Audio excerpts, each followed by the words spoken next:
Good morning, students. Now, our first chapter has been completed.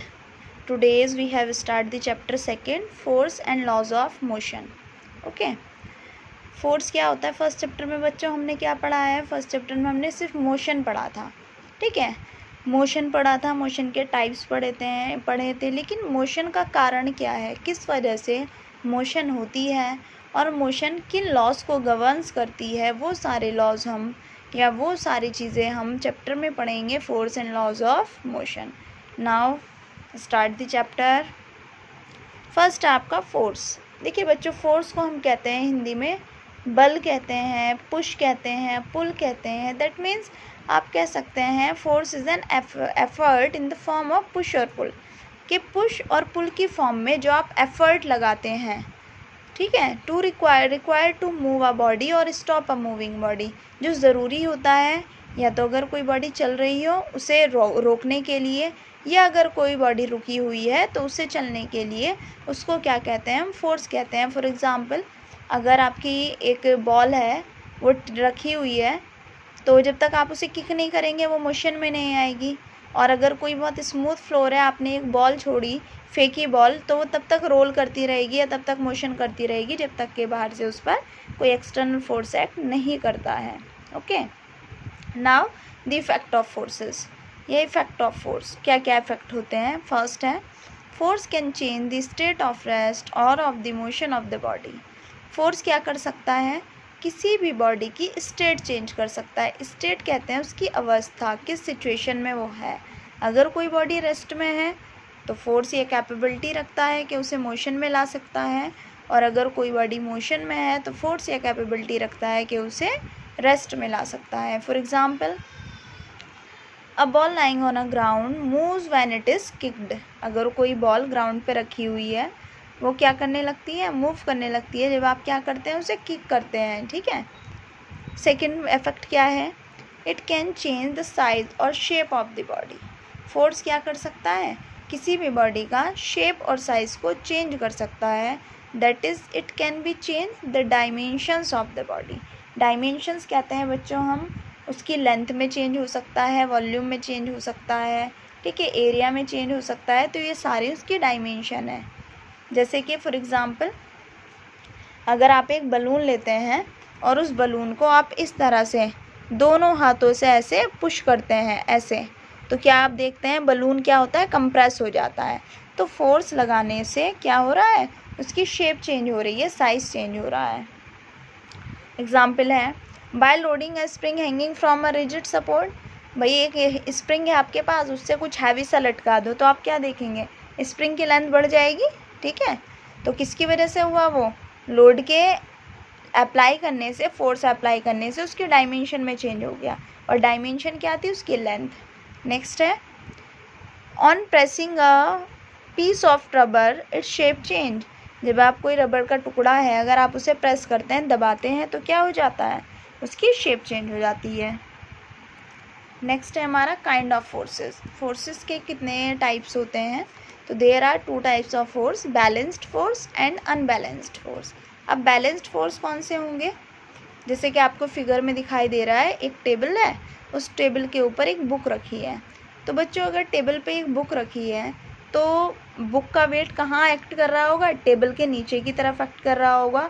और table भी एक reaction force, ठीक है, रिएक्शन फोर्स होता है कि जब कोई दो बॉडीज़ कॉन्टेक्ट में आती हैं तो एक बॉडी दूसरे पे जितना फोर्स लगाती है, दूसरी बॉडी पहली वाली पर उतना ही फोर्स अपोजिट डायरेक्शन में लगाती है, जिसे हम रिएक्शन फोर्स कहते हैं, ठीक है। तो these two forces are equal and opposite, ठीक है, दोनों इक्वल और अपोजिट हैं। तो अगर ये मान लीजिए कितना है? 5 न्यूटन है, और ये भी कितना है? 5 न्यूटन है। तो 5 - 5 कितना हो गया? 0। तो हम कहेंगे बैलेंस्ड फोर्स कौन से फोर्सेस होते हैं?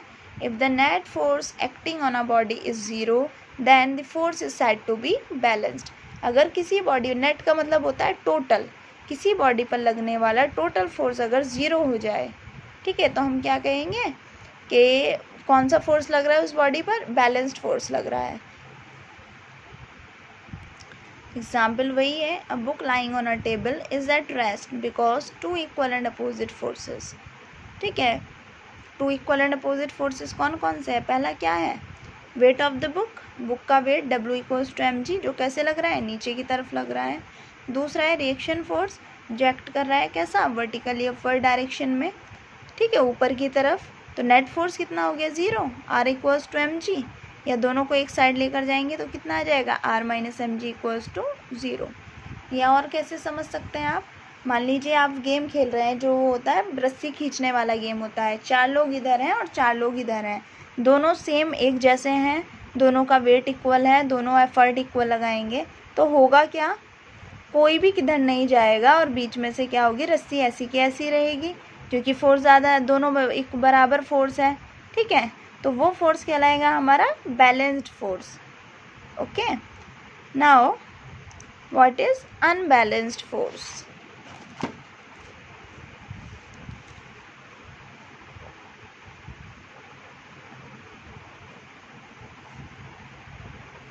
क्या होता है अनबैलेंस्ड फोर्स? देखिए, if the net force acting on a body is not zero, अगर किसी बॉडी पर लगने वाला टोटल फोर्स ज़ीरो नहीं है तो हम कहेंगे फोर्स कैसा है? अनबैलेंस्ड है। अनबैलेंस्ड का मतलब है अनइक्वल है।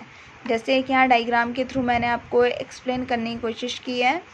एक साइड 2 लोग हैं, एक साइड 3 लोग हैं, तो दोनों ही मतलब तीनों ऐसे समझिए हर एक का वेट बराबर है, तो 3 जिधर है उधर वेट ज़्यादा होगा, दैट मीन्स इधर ज़्यादा फोर्स होगा, इधर कम फोर्स होगा। और ये लोग क्या कर रहे हैं? रस्सी खींच रहे हैं आपस में, ठीक है। तो आप क्या देखेंगे कि ये जो कम फोर्स वाले हैं ये दोनों किधर डिस्प्लेस हो जाएंगे? ज़्यादा फोर्स वाले की तरफ। इसका मतलब जब हमारा अनबैलेंस्ड फोर्स होगा तो अनबैलेंस्ड फोर्स में मोशन होगी, और मोशन किधर होगी? जिधर ज़्यादा लोग होंगे उधर मोशन हो जाएगी, ठीक है। या जिधर ज़्यादा फोर्स लगेगा, जैसे यहाँ ज़्यादा लोग हैं, दैट मीन्स ज़्यादा फोर्स है, जिस साइड बॉडी में ज़्यादा फोर्स लगेगा उस साइड आपका जो भी ऑब्जेक्ट होगा वो डिस्प्लेस्ड हो जाएगा, दैट मीन्स उसमें उस साइड मोशन हो जाएगी। तो if the net force acting on a body is not zero then the force is said to be unbalanced. अगर टोटल फोर्स ज़ीरो नहीं है तो हम कहेंगे फोर्स कैसा है? हमारा अनबैलेंस्ड फोर्स है। एग्जाम्पल है, आपको एक्सप्लेन कर ही दिया। अब देखिए, in unbalanced force motion is take place along the more force. किधर होगी? अनबैलेंस फोर्स में मोशन किस डायरेक्शन में होगी? जिस डायरेक्शन फोर्स ज़्यादा होगा।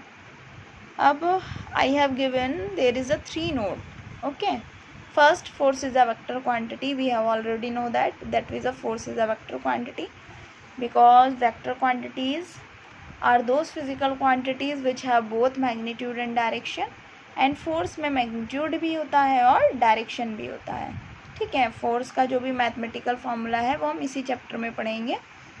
सेकेंड है, no acceleration is produced in the case of balanced force। acceleration होता है बच्चों हमारा rate of change of velocity, जब मोशन ही नहीं हो रही है बॉडी में। अगर आपका बैलेंस फोर्स है तो दैट मीन्स वो रेस्ट में ही रखा रहेगा, इसका मतलब है मोशन नहीं हो रही है, और जब मोशन नहीं हो रही है तो कोई एक्सीलरेशन नहीं होगा, तो हम ये कहेंगे बैलेंस्ड फोर्स के केस में कोई भी एक्सीलरेशन बॉडी में नहीं होता है, ठीक है। थर्ड है, acceleration is produced in unbalanced force. अब अगर हम अनबैलेंस्ड फोर्स की बात करें तो हमें पता है अनबैलेंस्ड फोर्स के केस में क्या हो रहा है। देखिए, ये दो जो आप इधर आपको 2 पर्सन्स दिखाई दे रहे हैं, या 2 बच्चे मान लो, या जो भी मान लो, वो किधर डिस्प्लेस्ड हो रहे हैं? जिधर ज़्यादा हैं। तो इसका मतलब क्या हुआ? मोशन हो रही है, और जब मोशन हो रही है तो इसका मतलब वेलोसिटी है, वेलोसिटी है तो एक्सेलरेशन है, that means acceleration is produced in unbalanced force. Unbalanced force में क्या होता है? हमारा एक्सेलरेशन होता है, ठीक है। तो 3 पॉइंट्स यहाँ पर क्लियर हो गए हमारे। फोर्स एक वेक्टर क्वांटिटी है, अगर फोर्स आपका बैलेंस फोर्स होगा तो बॉडी में मोशन नहीं होगी, मोशन नहीं होगी तो एक्सेलरेशन नहीं होगा। Third, acceleration is produced in unbalanced force. Third, कि अगर आपका अनबैलेंस्ड फोर्स है तो वहाँ पर आपकी मोशन होगी, और मोशन होगी तो एक्सेलरेशन भी होगा, ओके। तो ये आपका काइंड ऑफ फोर्सेस हो गए आपके बैलेंस्ड फोर्सेस, अनबैलेंस्ड फोर्सेस अब इसके आगे हम Newton's laws of motion study करेंगे नेक्स्ट वीडियो में।